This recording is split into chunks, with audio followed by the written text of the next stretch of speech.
Good afternoon, fourth class. I am Madhvi, your SST teacher. Students, today we will read chapter number 7, Soils of India. Soils means क्या होती है बेटा? मिट्टियाँ, है ना? Soils means क्या होती है? मिट्टियाँ. और इंडिया मीन्स क्या हो गया हमारा? भारत. यानी कि भारत में पाई जाने वाली मिट्टियाँ कौन कौन सी हैं, सॉइल्स कौन कौन सी हैं, हम उनके बारे में पढ़ेंगे, है ना? चलिए स्टार्ट करते हैं. Soil is one of the most important natural resources. It is an important gift of nature without which no life is possible on the earth. जो सॉइल है वो बहुत इंपॉर्टेंट हमारा नेचुरल रिसोर्स है. नेचुरल रिसोर्स कौन कौन से होते हैं? जो हमें भगवान की साइड से प्राप्त होते हैं, जो हमें प्रकृति ने दिए होते हैं. वो मैन मेड नहीं होते, किसी इंसानों का कोई रोल नहीं होता उसमें. वो हमारे प्रकृति की तरफ से हमें मिले होते हैं, यानी कि भगवान की साइड से हमें मिले हुए होते हैं. और ये एक ऐसा नेचुरल रिसोर्स है जिसके बिना लाइफ हमारी पॉसिबल नहीं है. क्योंकि आप खुद सोचो कि अगर सॉइल नहीं होगी तो क्रॉप्स नहीं उग पाएंगी, क्रॉप नहीं होगी तो आप खाओगे क्या? कितने दिन पानी पे गुजारा करोगे? नहीं हो पाएगा. क्रॉप्स तो बहुत ज़्यादा इंपॉर्टेंट है. व्हीट, राइस, मक्का, ये सारी चीज़ें इंपॉर्टेंट है या नहीं है? इनके बिना तो हम सर्वाइव ही नहीं कर सकते. तो अगर सॉइल नहीं होगी तो उसके बिना हमारी लाइफ पॉसिबल नहीं है अर्थ पर. We get all types of food directly or indirectly from the soil. अभी मैंने आपको बताया ना कि हम जितने भी तरह के हमारे भोजन होते हैं, जो खाना होता है, या तो हम डायरेक्ट वे में या फिर इनडायरेक्टली वे में सॉइल से ही लेते हैं. कहीं ना कहीं सॉइल का बहुत बड़ा रोल होता है हमारा फूड को हमें देने में. ठीक है. Formation of soil. Formation means होता है बेटा किसी भी चीज़ का बनना. जो प्रोसेस होता है किसी भी चीज़ को बनाने का, वो हमारा क्या कहलाता है? फॉर्मेशन. अब हम देखेंगे कि सॉइल जो होती है वो फॉर्म कैसे होती है. Soil is the upper most layer of the earth surface. जो सॉइल होती है वो अर्थ सरफेस की सबसे ऊपर वाली लेयर होती है ना? आप लोग देखते होगे जब आप चलते हो रोड पे तो सॉइल के ऊपर ही चलते हो ना, मिट्टी के ऊपर चलते हो, तो वो हमारी अपर मोस्ट लेयर होती है अर्थ सरफेस की.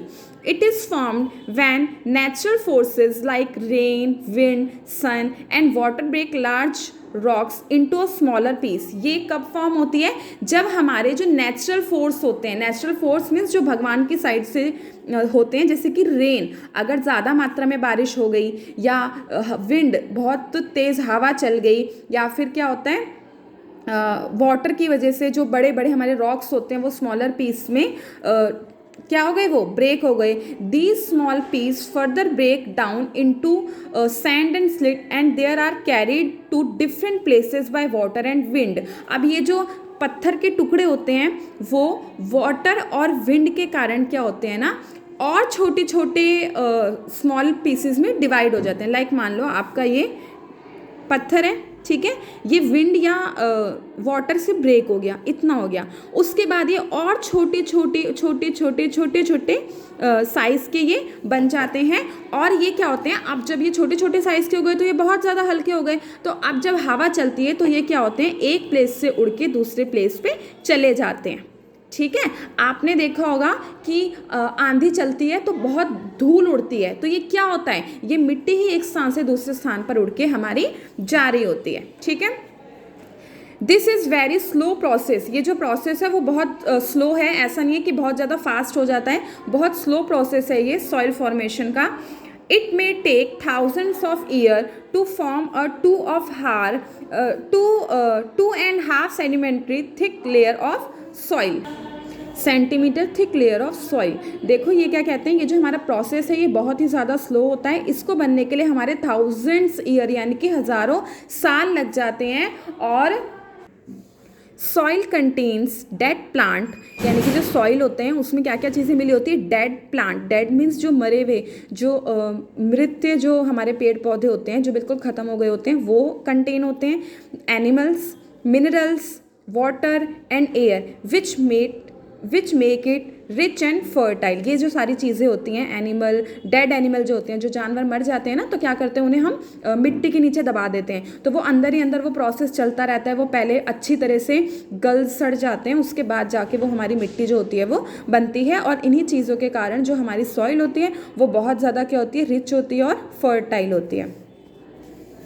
The most important quality of a soil is its fertility, which varies from places to place. ये क्या कह रहे हैं, जो सबसे इम्पॉर्टेंट क्वालिटी होती है ना सॉइल की, वो होती है हमारी उसकी फर्टिलिटी, यानी कि जो उसकी उपजाऊ क्षमता है कि वो उसमें कितने अच्छे जो हैं हमारे क्रॉप्स वगैरह उग सकती हैं. Fertile soil is good for the growth of plant. जो फर्टाइल सॉइल होती है यानी कि जो उपजाऊ भूमि होती है वो प्लांट्स की ग्रोथ के लिए बहुत ज़्यादा अच्छी होती है. आपने सुना होगा ना, ये ज़मीन तो बंजर है. बंजर मीन्स क्या होती है, उसकी फर्टिलिटी नहीं है, उसमें उपजाऊ क्षमता नहीं है. और जो भूमि होती है वो फर्टाइल होती है, वहाँ पर जो हमारे क्रॉप्स वगैरह होती हैं वो बहुत ही ज़्यादा अच्छी होती हैं. Farmers adds manures and fertilizers to add to maintain it's fertility. जो हमारे फार्मर्स होते हैं यानी कि जो हमारे कृषक होते हैं, जो कृषि करते हैं, वो क्या करते हैं, मिट्टी में बहुत सारे फर्टिलाइजर्स मिलाते हैं, यानी कि दवाइयाँ मिलाई जाती हैं कीड़ों को मारने के लिए होती हैं. जैसे कीड़े लग गए ना, तो फर्टिलाइज़र जब छिड़का जाता है वो सारे कीड़े जो होते हैं वो ख़त्म हो जाते हैं. और भी बहुत सारी दवाइयाँ होती हैं वो छिड़की जाती हैं, जिसकी वजह से जो हमारी मिट्टी की उपजाऊ क्षमता है वो बनी रहे और उसमें हम डिफरेंट टाइप्स की जो क्रॉप्स हैं उसे हम उगा पाएँ. ठीक है, तो बच्चे आज के लिए इतना ही. आज हमने what is soil and what is the formation of soil इसके बारे में पढ़ा. नेक्स्ट क्लास में हम पढ़ेंगे टाइप्स ऑफ सॉइल, कि जो सॉइल होती है उसके टाइप्स कितने होते हैं. Okay, thank you.